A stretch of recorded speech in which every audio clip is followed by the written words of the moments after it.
Bonjour, bonjour à toutes et à tous, bienvenue sur KTV, Kwezi FM, le 106.9 pour un temps de parole en direct à la radio, à la télévision, sur les réseaux sociaux, bref, sur l'info Kwezi, partout. On ne peut pas nous rater.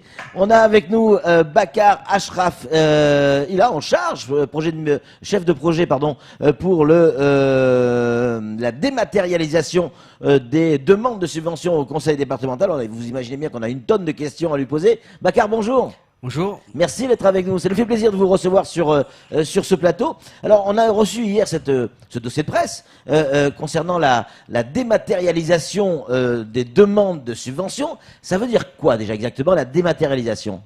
Alors, la dématérialisation signifie que maintenant, la relation entre les administrés et le conseil départemental se fera exclusivement en ligne via le réseau Internet. Donc, par Internet, c'est ça? Voilà, par Internet. Donc, il n'y aura plus de documents papier à déposer dans un service quelque part pour pouvoir demander une subvention. D'accord. Donc, ça veut dire aussi que tout se fera par Internet. Ça veut dire que tout le monde doit avoir Internet, tout le monde doit avoir un ordinateur, ce qui n'est pas forcément le cas de tout le monde. Alors, effectivement, hein, c'est le préalable. Pour pouvoir déposer en ligne, il faut avoir un ordinateur et puis une connexion Internet et surtout savoir l'utiliser. Ouais. Et ceux qui ne l'ont pas ? Ceux qui l'ont pas, on suppose qu'ils trouveront les moyens pour soit prêter ou utiliser l'ordinateur d'un ami ou ainsi de suite. Et puis aussi, je peux dire que le conseil départemental est investi dans des cyberespaces, en fait, dans des espaces numériques. Le terme, c'est espaces numériques qui sont implantés un peu partout sur le territoire. Donc, justement, c'est pour éviter. Vous donnez accès à Internet à tout le monde. Ceux qui n'ont pas la possibilité d'avoir Internet à la maison, ils pourront éventuellement accéder à Internet via ces espaces. Bakar, pourquoi ce choix? Pourquoi vouloir dématérialiser les demandes de subventions? Ça enlève le contact humain quand même.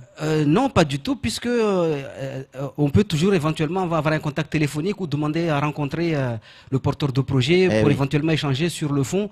Et aussi, il y a des moments où dans la phase d'attribution de la subvention, il y a une convention qui est signée entre le département et le porteur de projet. Et donc cette signature peut se faire en vis-à-vis en fait. Donc bien sûr. On n'est pas obligé. Tout n'a pas été. Le but c'est quoi de cette dématérialisation? De gagner du temps? Non seulement de gagner du temps, mais de gagner en efficacité dans la gestion des dossiers. Parce que souvent, quand les dossiers sont déposés en format papier, souvent, voilà, il y a des retards peut-être dans la prise en compte, dans l'instruction, ainsi de suite. Les délais sont parfois un peu plus longs parce que dans l'acheminement, en termes de, si ça a été envoyé par la poste, ainsi de suite. S'il manque un document, il faut recontacter le porteur de projet pour qu'il puisse compléter le dossier. Et donc, ça fait des allers-retours qui sont chronophages. Alors que là, avec l'interface qui va être mise en place, donc l'usager ou le potentiel bénéficiaire de la subvention peut être contacté assez vite via donc l'outil pour qu'il puisse éventuellement compléter son dossier ou renvoyer d'autres documents. Ou voilà. Est-ce que c'est comme sur d'autres sites qui ont déjà dématérialisé effectivement leur système administratif, je vais pouvoir suivre l'évolution de mon dossier? Tout à fait. À partir du moment où le dossier a été déposé, donc, de toute façon, même, avant même qu'il ne soit envoyé, donc le porteur de projet peut voir à quel stade il en est. Et donc, une fois qu'il a été envoyé, il saura quand est-ce qu'il a été pris en charge, s'il a été instruit, et à chaque stade, dans l'outil lui donnera des informations sans qu'il ait besoin d'appeler le département pour avoir ces informations. Donc, ça veut dire qu'effectivement, plus efficace, et donc un gain de temps énorme pour tout le monde, pour les agents du conseil départemental, mais aussi pour le demandeur. Voilà, tout à fait. Donc, c'est une mesure de transparence, en fait, aussi d'efficacité et de transparence. Voilà. Kamarboura a une question à vous poser, Bakar. Alors, deux choses. Est-ce que déjà avec l'ancien système, on avait une liste de documents à fournir? Est-ce qu'avec la démat, on a moins de documents à fournir? Et si oui, comment on les fournit? Parce que c'est vrai qu'aujourd'hui, il y a des gens qui utilisent les smartphones qui n'ont pas forcément le scanner. Donc aujourd'hui, on prend en photo, on envoie. Comment on fait aujourd'hui? Alors, pour ce qui est de la liste des documents à fournir, ils n'ont pas changé parce que de toute façon, ces documents-là sont là pour aider l'instructeur à voir si le projet est viable, s'il est finançable, et ainsi de suite. Donc, pour qu'il puisse fonder une appréciation, il faut qu'il ait des éléments. Donc, les éléments, c'est les fameux documents dont vous parlez. Donc, effectivement, la liste, elle n'a pas changé. Elle peut évoluer, mais on demandera toujours aux bénéficiaires de ces subventions d'envoyer des documents. Donc pour ce qui est de l'envoi, effectivement, il y a différents cas de figure. Donc on peut envoyer des documents. Le mieux, c'est quand ils sont scannés, puisqu'ils sont lisibles. Quand ils sont scannés à plat, ainsi de suite. Donc la qualité elle est meilleure. Mais on peut éventuellement aussi, en fonction du type de document, les envoyer après avoir pris une photo du document. Bien sûr. Donc on fait une photo De bonne avec qualité pour que voilà, soit il faut visible, que, voilà, bien il faut que il faut juste que le document soit lisible. Ouais. Donc et puis comme j'ai dit tout à l'heure, là, comme il y a un échange entre l'instructeur du dossier et le porteur de projet, donc si jamais le document il n'est pas lisible ou voilà, on estime qu'il n'est pas très fiable, on peut demander au porteur de projet d'en renvoyer un autre ou de le scanner d'une meilleure façon pour qu'il soit Et puis, plus exploitable. il y a cet avantage aussi, hein, c'est l'économie financière. On sait ce que coûte un dossier aujourd'hui, en plusieurs copies. Il faut faire des copies, il faut aller scanner, il faut aller ramener un dossier complet qui parfois peut faire plusieurs centimètres d'épaisseur pour se rendre compte qu'à la fin, il manque un document à l'intérieur et qu'il faut revenir, etc. C'est un gain d'argent, mais aussi donc de moins de consommer de papier. Voilà, non seulement on économise du papier, mais aussi il faut voir aussi au niveau du conseil départemental, Mais oui. c'est que nous sommes tenus d'archiver ces documents-là. Quand un dossier a été classé, Et on doit le garder un certain temps. Mm. Donc ça veut dire que c'est des armoires en moins qu'on n'aura pas au conseil départemental pour archiver ces dossiers-là, puisqu'ils seront archivés en version numérique, en fait, Exactement. sur des serveurs. ouais, et notamment sur le cloud. Ouais. Tout à fait. Bakar, à partir de quand ça se met en place? Alors ce sera à partir du 2 décembre 2019. Oh là, c'est demain là. 2019, voilà, dans moins de 15 jours. Ah, c'est fou. Ça. Et, mais ce ne sera pas généralisé en fait, puisque pour votre information, sachez qu'au niveau du conseil départemental, il y a 15 directions qui instruisent des demandes de subventions. Ouais. Et donc on va commencer par 4 directions.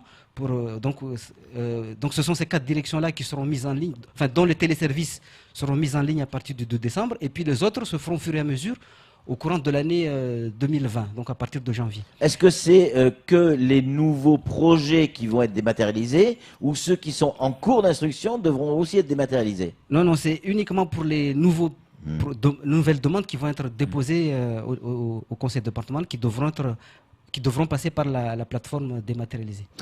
Kamar, encore une question à vous poser. Alors, parlons un peu de bug, Bakar, parce qu'on connaît notre Internet à Mayotte. Voilà, j'envoie mon dossier, il est en cours d'instruction, paf, il y a un bug, on perd des documents, qu'est-ce qui se passe? Est-ce qu'on retourne, on repart à la case départ, on me redemande d'autres documents ou Alors, pour ce qui est du bug, parce que bon, l'outil informatique, Bien hein, sûr. c'est comme tout, est amené à avoir des pannes. Hein. Donc, on ne peut, même si on peut essayer de les minimiser ou de les limiter, mais effectivement, c'est des choses qui peuvent arriver. Et puis ailleurs aussi, ça arrive. Bien sûr. Puisque, si vous permettez, il y a quelques jours là, il y a quelques agents du département qui étaient allés en région Île-de-France pour voir comment le même outil était utilisé là-bas et puis éventuellement quels sont les écueils à éviter.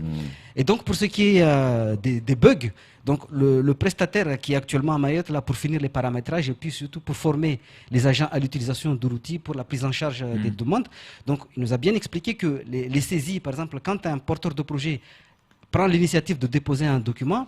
Donc il y a plusieurs fenêtres, en fait, il y a plusieurs pages qui s'ouvrent au fur et à mesure. Donc c'est des écrans. Donc, Mais ce qui est acquis est acquis, en fait. Voilà, à partir Ouais. du moment où un écran a été saisi Ouais. et qu'on est passé à l'écran suivant, D'accord. donc ce qui était il c'est sauvegarde sauvegardé automatiquement, Voilà, ouais. donc c'est sur un serveur. Qui est sécurisé, donc qui n'est pas hébergé au conseil départemental, donc c'est chez le prestataire. Donc on nous a assuré que une fois qu'on est passé à la page suivante, tout ce qui a été saisi est conservé. conservé. Voilà, donc Donc en fait, on y va étape par étape. Chaque fois qu'il y a une étape qui est franchie, elle est validée, elle est sécurisée, elle est Voilà. archivée. Et puis- on n'y revient plus. et puis on même parle de l'étape suivante pour du nouveau problème ou du document à trouver, mais tout ce qui a été réglé, c'est terminé. Ça veut dire que c'est à tout ce jour. qui a été saisi, voilà. Et puis donc la demande peut être saisie durant plusieurs fois, enfin durant plusieurs moments, je sais pas comment le dire. En fait, pas en une seule fois en tout cas. Oui, c'est ça. Donc on peut la commencer un jour et puis la C'est continuer ça. le lendemain et puis la reprendre 4 jours après. La même étape. La même étape, voilà. Ouais, Tant qu'on ouais. n'a pas validé le document final, donc Ouais. on peut toujours la reprendre, la modifier, ainsi de suite. Ouais. Mais avec l'avantage que disait le Galanki, c'est qu'une fois qu'on est passé à l'étape suivante, ouais. ce qui a été fait est sauvegardé automatiquement. Alors, on est sur l'étape en cours. Imaginons, on est sur l'étape en cours. Donc, on me demande un certain nombre de documents que je fournis. Est-ce que la qualité de ce document, la qualité pas physique, hein, mais la qualité du contenu est pris en compte au moment où l'étape est terminée? Non, non, en fait, ça, c'est le travail des instructeurs. Ce D'accord. sont les instructeurs qui diront si les pièces jointes qui ont été Est fournies valable ou pas, quoi. sont valables ou pas, parce que la machine n'est pas en capacité Eh de oui. dire si le RIB que vous avez transmis, c'est bien le RIB de la structure et pas le RIB de la belle-mère ou de la cousine. Eh oui, bien sûr. Eh oui, forcément. Kamar. Alors, on le sait que vous nous avez dit 15 directions pour les subventions avec le système de la démat. Est-ce qu'aujourd'hui, il y aura moins de monde dans ces directions-là, dans ces services-là? Parce que est-ce que c'est tout le monde qui va avoir un ordinateur pour gérer une subvention? En fait, il y a des instructeurs, en fait, c'est des agents qui sont là pour vérifier si la demande est recevable. Et donc, ces agents-là ont une technicité, parce qu'eux, ils connaissent les dispositifs qui permettent au département d'accompagner un porteur de projet. Et donc, si c'est dans le social, c'est un contexte particulier. Si c'est dans l'économique, ou si c'est dans l'agriculture ou la jeunesse et sport, voilà. Donc, c'est des dispositifs différents. Donc, à chaque fois, c'est des agents différents, puisqu'ils doivent connaître de bout en bout chaque dispositif pour qu'ils voient si le projet qui est envoyé correspond au cadre qui est défini par les élus à travers les orientations arrêtées. Dernière question, Bakar, ou presque. Est-ce qu'il faut y voir un message derrière cette volonté de se moderniser du côté du conseil départemental avec cette dématérialisation, notamment pour les demandes de subventions? Est-ce que ça veut dire qu'on se prépare à pouvoir proposer plus de subventions à nos concitoyens, ou c'est juste histoire d'être moderne et d'avancer plus vite?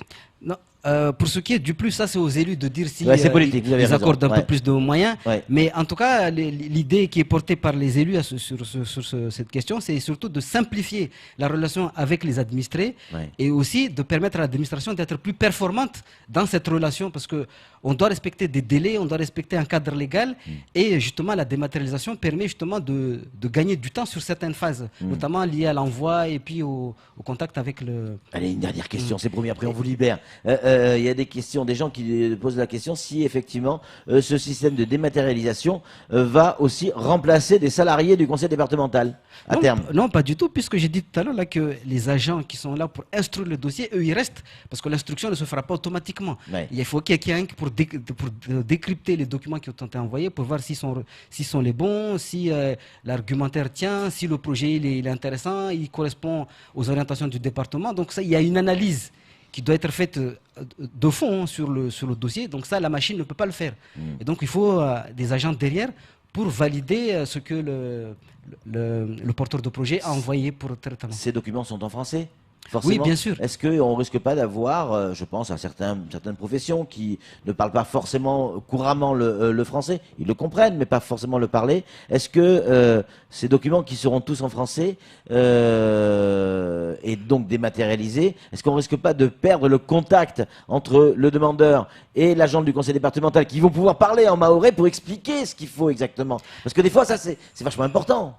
Non, pas du tout, puisque justement dans le cadre de la mise en œuvre de cette dématérialisation, nous avons prévu des réunions d'information des publics qui peuvent bénéficier de ces subventions, justement pour leur expliquer les changements à venir, mais surtout leur expliquer qu'il y a des structures qui sont par ailleurs financées par le département ou d'autres partenaires pour les aider justement à aller vers cette dématérialisation. Parce que si par exemple je prends le cas d'un agriculteur qui n'est pas forcément lettré en français et qui souhaite déposer une demande de subvention, et il y a des structures qui sont là pour l'aider à faire cette démarche. Des accompagnements en fait. Voilà, des accompagnements. Donc c'est pas forcément les agents du département, mais il y a des partenaires dont c'est la mission. Bravo Bakar, c'est génial. On aime bien, c'est vrai, on aime bien parler du conseil départemental en positif, ça fait du bien également. La dématérialisation, de toute manière, on le trouve dans tous les services d'État ou même de région, en métropole. On parlait d'Île-de-France tout à l'heure, mais c'est valable également dans d'autres départements. Ça a commencé à Mayotte par exemple avec les permis. Exactement, les permis, ça se fait de la même manière. Les impôts aussi.